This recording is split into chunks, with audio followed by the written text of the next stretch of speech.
Mina Worms in for Shanda Gallego, and Compass News starts right now.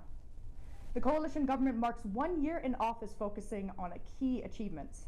The National Coalition for Caymanians, or NCFC, was formed last year from 2 new political parties and 3 independent MPs, a move that raised concerns over stability. But 1 year in, and Premier Andre Ebanks says if his government continues to work together the way they have to date, the sky's the limit.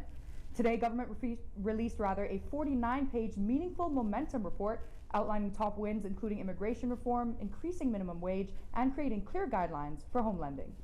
One of the also long-standing issues that have been resolved was mortgage transparency rules. So that was a huge legislative change that was now brought forward by this government, which has been sitting on the shelf for a long time. The next big piece of work that's going to happen is the rules around landlord and tenant, because rental is also an issue. After that, we'll also have to consider the actual finishing of Plan Cayman. So there's a huge body of work that's already in train, and we're looking forward to seeing more of it. Today we continue the conversation with Minister Dosta, who is going to shed light on some of these issues and also the 1 year report. Thank you so much for joining us, Minister Dosta. Thank you for having me. So after that exclusive interview that we had with the Premier earlier this week, we wanted to talk to you about several topics this evening, beginning with our regional neighbors. So since the beginning of this year, Cuba has been under immense pressure, particularly from the U.S. government. So the island nation has really suffered several major blackouts as the country grapples with a kind of dwindling oil supply. That's what we've been seeing. So Minister Dosta, as government's 1 year report highlights improved border control and security, how prepared are we for a potential increase in migration from places like Cuba, not just Cuba, but across the world? Right, and Mina, that's the most important point, is that we prepare ourselves from irregular migration from any place. And what we're doing, we're ensuring that we have the capacity and capability to handle irregular migration as they come in to this country. What we've seen historically is that we receive a lot of irregular migrants from Cuba, as it is our closest neighbor that has that frequent travel pattern. So we are ensuring that our staff are prepared with extra training. We have constituted the Mass Migration Committee through my ministry. And of course, we're deploying available modular assets to house persons that come in here. Okay, so it seems like we're seeing some developments there. And I'm kind of curious to know what conversations are being had with other jurisdictions. Are you having any of those conversations, or can you tell us what that looks like talking to other regional leaders? Sure, so what I can say is not an issue that's isolated to Cayman. In February, my ministry and I and CBC visited Turks and Caicos. Turks and Caicos suffers from irregular migration from Haiti, especially. So we learned their best practices, how we can build up upon those, because again, the theme meaningful momentum is about the foundation. So learning from our neighbors what we can do to replicate that and what we can do to do better. Right.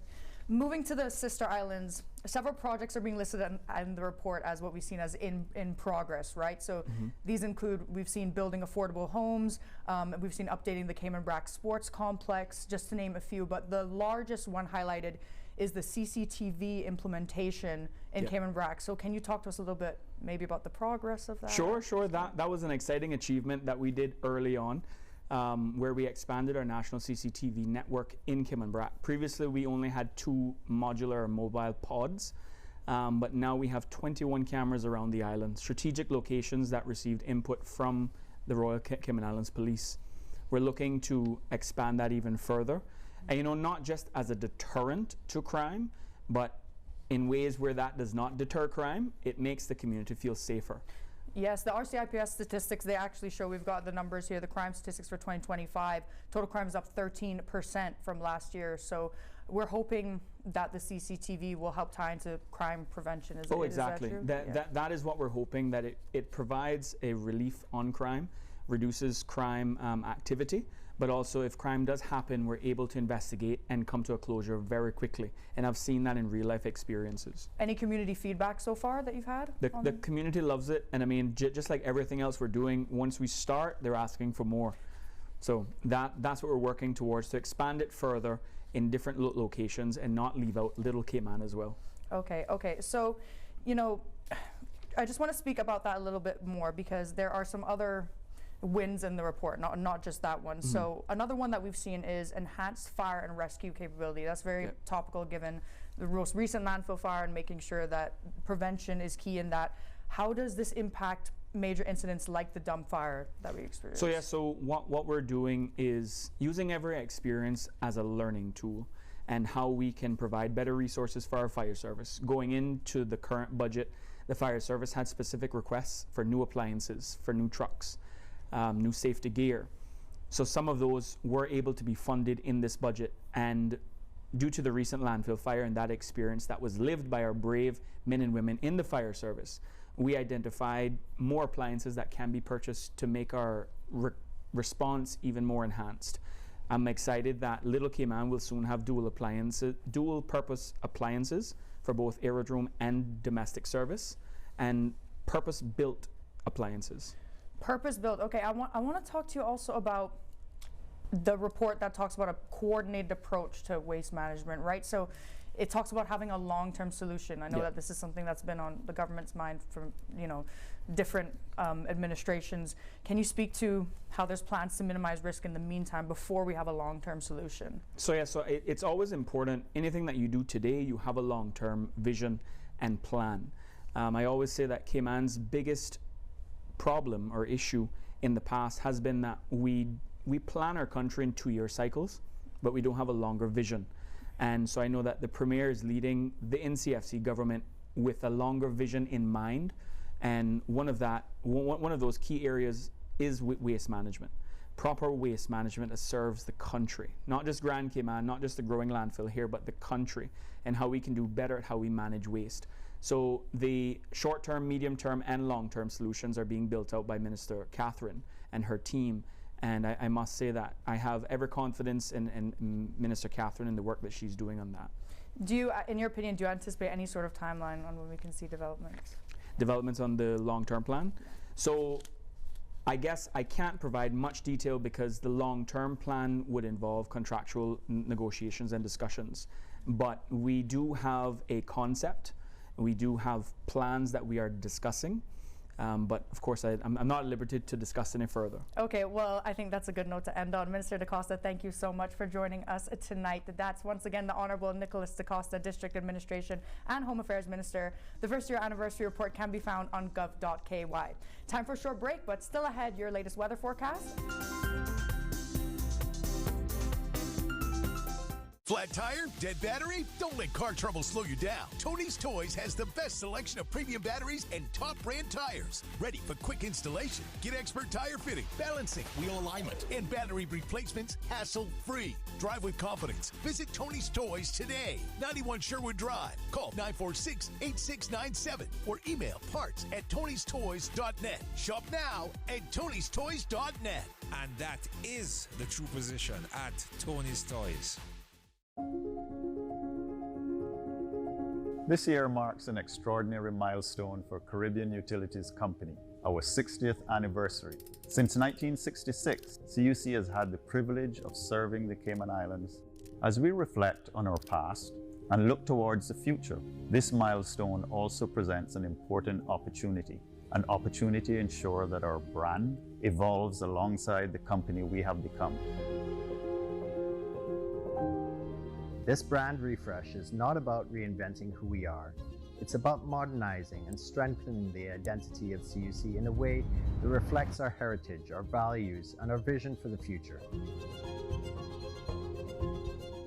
Because our mission remains the same as it has always been, to power the homes, businesses, and the possibilities of the Cayman Islands.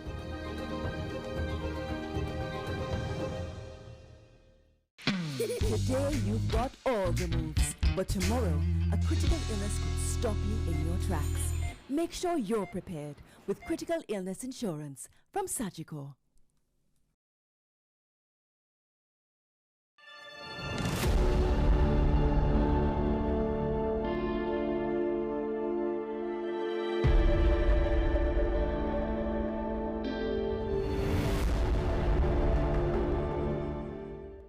For over 20 years, Cayman families have trusted Lasco. From food, drink, hot or cold, to canned meats and beans for quick, tasty meals. From baby formulas that help little ones grow, to iCool water and beverages that keep everyone refreshed. Plus soaps, feminine care, and household essentials that make life easy. Quality you can count on, value that makes sense, and the widest range of items for your kitchen and home. Available island-wide. Lasco. For every day, for every Cayman family.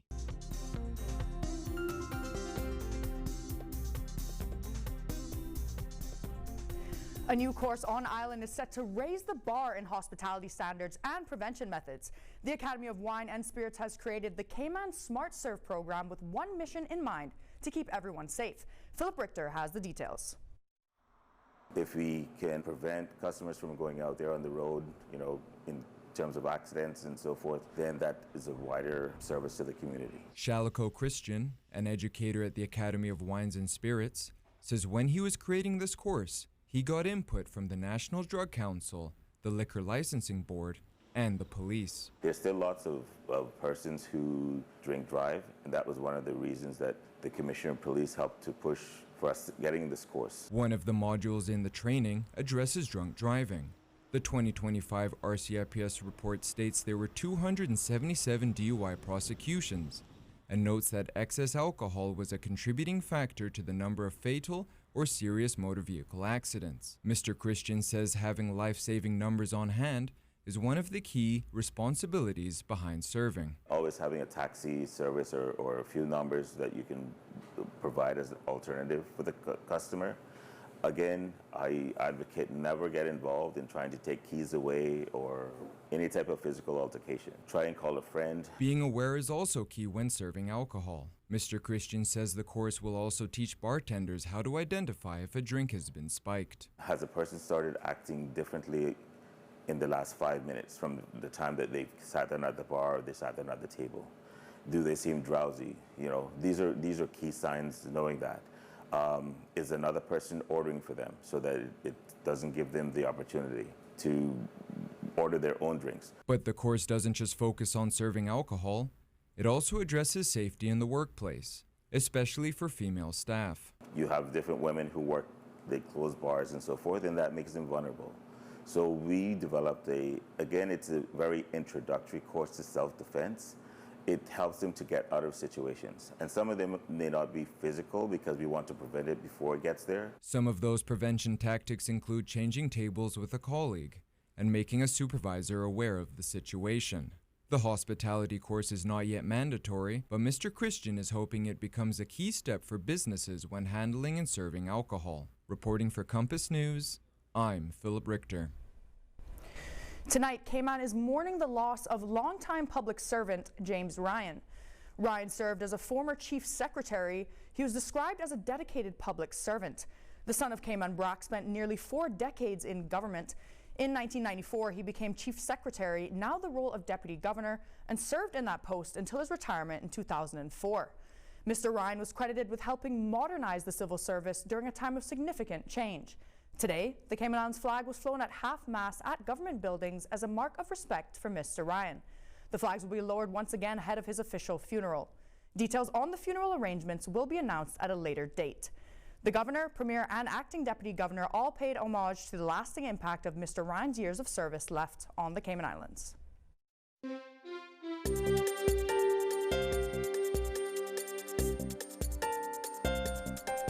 Here is your latest weather update for Grand Cayman, Cayman Brac, and Little Cayman as we take you through the evening and look ahead to tomorrow. A mix of sunshine and clouds across the islands today we are seeing, with some lingering moisture continuing to impact the Northwest Caribbean. Conditions have remained fairly quiet overall, but there's still enough moisture and instability in the atmosphere to support a few passing showers across the area. Winds will remain light across Grand Cayman, Cayman Brac, and Little Cayman, helping to keep things generally a bit calmer. For Grand Cayman this evening and into tonight, you can expect partly cloudy skies, becoming cloudier at times with a 30% chance of showers and the possibility of isolated thunderstorm activity. Temperatures reach the low 90s today. That's low 90s, that's pretty hot, isn't it? With feels like temperatures pushing close to 99 degrees. Overnight temperatures will gradually fall into the low 80s. Winds will remain from the east to southeast at around 5 to 10 knots. The sister islands can expect very similar conditions through the evening hours. Partly cloudy skies will continue with a fewer cloudier periods possible, and there remains a chance of passing showers through the overnight period. No widespread or organized weather is expected. Taking a look at the Doppler radar now, we're seeing patches of showers in and around the Cayman area moving generally westward. While a few of these showers could briefly become heavier, there are no major weather systems or tropical features of concern in our area, so that's good news. For our boaters and fishermen, seas will remain slight to moderate this evening with wave heights of around 2 to 4 feet. Light easterly winds of 5 to 10 knots will continue overnight. Low tide is coming up at 6:54 this evening, followed by high tide overnight at 1:47 tomorrow morning. Sunset is this evening at 6:54, and tomorrow's sunrise arrives at 5:49. Across the wider Northwest Caribbean, lingering moisture continues to produce spotty shower activity. That said, though, high pressure remains the dominant feature across the region, helping to limit any significant development. No tropical concerns are expected. But looking ahead now to our 7-day forecast, expect similar conditions to stick around over these next few days. Friday brings a mix of sun and clouds with a few passing showers possible. Saturday stays warm with isolated shower chances, and carnivals happening this weekend, so might cool you off. And Sunday looks partly cloudy with hot conditions continuing. And that's it for your weather for now, but let's check in with Seaford Russell Jr. to see what he has in store for sports. Well, the swimmers who will represent us in Glasgow this summer have been announced. I'll reveal the names next, plus a lot more in sports. Stick around.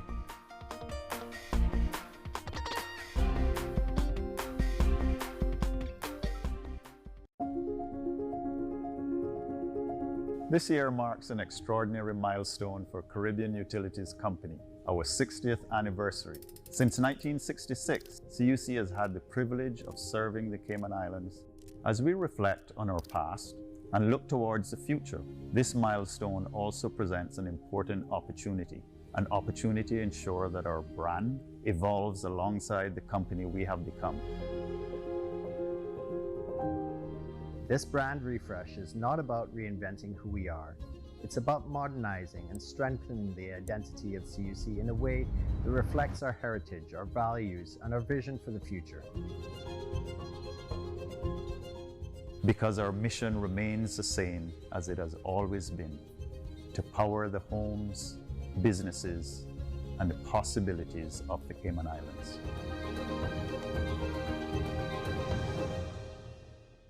For over 20 years, Cayman families have trusted Lasco. From food, drink, hot or cold, to canned meats and beans for quick, tasty meals. From baby formulas that help little ones grow, to iCool water and beverages that keep everyone refreshed. Plus soaps, feminine care, and household essentials that make life easy. Quality you can count on, value that makes sense, and the widest range of items for your kitchen and home. Available island-wide. Lasco, for every day, for every Cayman family.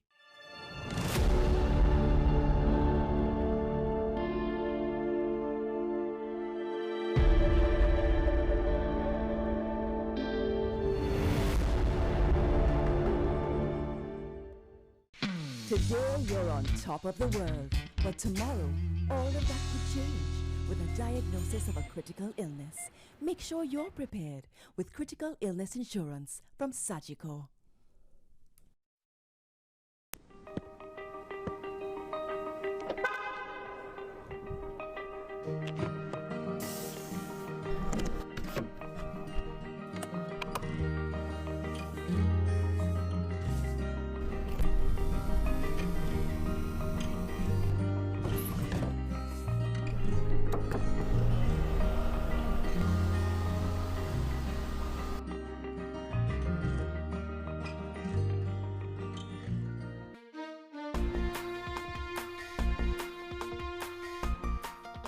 The Cayman Islands Aquatic Sports Association has announced the swimmers that will represent this nation at the 2026 Commonwealth Games in Glasgow, Scotland. A total 12 swimmers will hit the pool inside the Tollcross International Swimming Centre this July, with top names making up the squad. A couple of collegiate veterans like Harper Berman, Kira Rabis, and Jillian Crooks are all on the list, as you see there. You have the Higo siblings, Lila and Luke Eastend's Golden Girls, Sierra Broadbell also in the mix, and how about young Eli Bain, getting his first taste at elite competition internationally. All right, so fun times ahead for all those swimmers who, no matter what the result, will do this country proud. All right, the Cayman Islands Football Men's Premier League wrapped up week 20, and Elite is back at the helm after a dominant 8-1 victory over East End. Here's how the top 5 looks following the weekend matches. Academy falls 1 point behind Elite after losing to Scholars. Bordentown sits in third with 43 points, and Cayman Athletic remains in the top 5 after Cayman Brac forfeited their game. So that's how things are shaping up on the men's side. But in the Women's Premier League, Week 13 wrapped up over the weekend as well. League leaders Sunset defeated Scholars 7-0. Academy got the 3-0 win over Latinos, and Elite and Fusion, the game you are seeing on your screens right now, those two settled for a 0-0 draw. However, one of the cool things coming out of that specific match is Elite's head coach Martha Gadet, who is in her 60s. She laced up her boots to help her players on the field, something she has done several times this season and said she enjoys. Well, actually, it feels so good to be back on the field, coming from, my years of playing football as a right back. And, when I'm stepping on the field, it brings back memories, and it's always good to be able to support the team, the younger ones especially. All right, so Ms. Cadet also said that with her taking on the role as player coach, it has also opened up opportunities for the younger players on her team to get coaching experience as well. Really cool to see there. Similarly, Caymanian Lauren Scott has brought her dreams to life by transitioning from a former national footballer to planning major international sporting events in Miami. Scott has been serving as an event manager at the Hard Rock Stadium, overseeing large-scale sporting and entertainment experiences, including the Miami Open, the Formula One, Crypto.com Miami Grand Prix, Miami Dolphins game, and the FIFA Club World Cup, Copa Americas as well, and even Taylor Swift concerts. She said, coming from Cayman, I had never really understood the number of careers and opportunities that existed within sports growing up. I honestly didn't even know this world existed, and I truly believe my success is because of the people around me who encourage me to pursue my interests in careers outside of the norms in Cayman. I had a passion for sports and wanted to do something that would touch and impact people, and I've been very lucky to find a career that does exactly that. Scott will now turn her attention to host 7 matches in the upcoming FIFA World Cup. How about that? Something she noted has been a long lifetime dream of hers. All right, the annual Clash of Legends event brought fun and games this past weekend. The charity event, which raises funds for the Hope for Today Foundation, brought out crowds during the Family Fun Day and the football game later in the evening, which featured a pair of veteran West Bay teams closing out the night at the Ed Bush Stadium. Organizer Brett Hyde said the event is about bringing the community together to help the less fortunate. This is a community affair. This is called the Clash of the Legends. This is a fundraiser in aid of the Hope Foundation Halfway House program, where we try to assist individuals in our community that are struggling with drug and alcohol addiction. We believe that crime is on the rise, and it's usually because of people try to feed their substance abuse habit. We build communities by this event. We need to understand that at the end of the day, we as a community makes a difference, and we have to continue to reach out to those in our community that are struggling. This is important for the community. Stronger, more people, stronger community we have. The more people, the stronger community we have, is the words of Mr. Brett Hydes. And if you want to join that community and support the Hope for Today Foundation, contact Brett Hydes at 928-9099. That's 928-9099.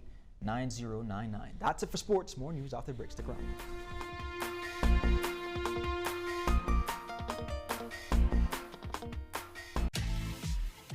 Ashley Outdoor Furniture has everything you need to entertain for every occasion. Whether you choose a sectional or a dining table, your modern outdoor furniture is sure to turn heads every time. From vibrant colors to durable frames against most weather conditions, our wide selection of deck furniture will always have your best style interest at heart. Shop our assortment of outdoor pieces for that extra wow factor for parties and small get-togethers.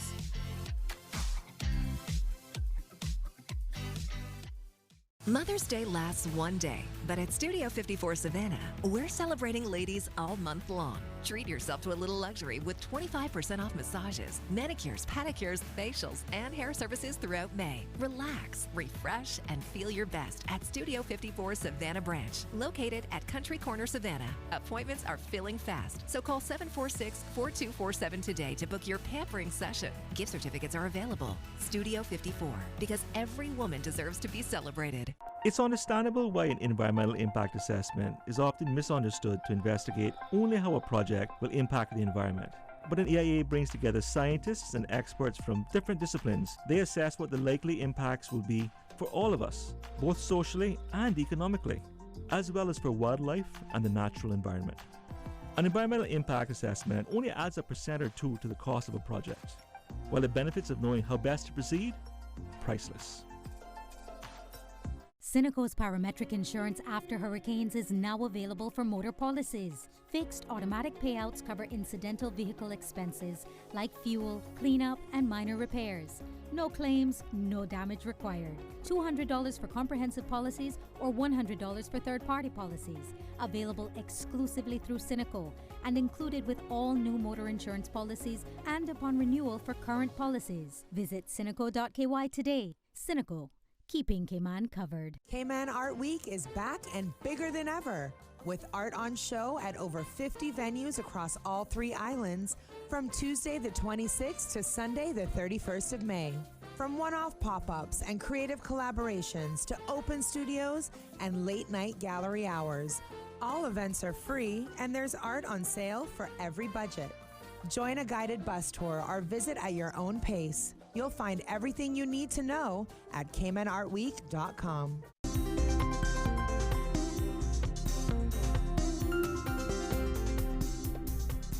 Cayman Brac was filled with color, music, and culture this weekend during the annual Braccanal Parade.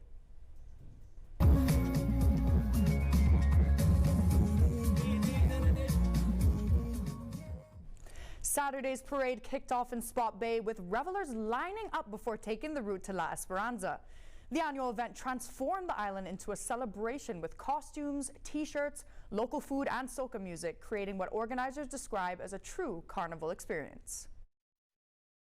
It is the annual Braccanal celebration. You know, it's 5 days of fetes and fun and getting to know the Brac. We have a group of people that come over from Grand Cayman, some that come from Canada. This year we've got Trinidad and Tobago in the house, Bahamas in the house. So it's, you know, it's a carnival. You are missing out. It is something that everyone should experience at least once. Now in its 15th year, organizers say the event is about more than celebration. It's a tribute to life, love, and the blessings on the island. And that is all the time we have for tonight. Thank you so much for joining us. And until next time, take care.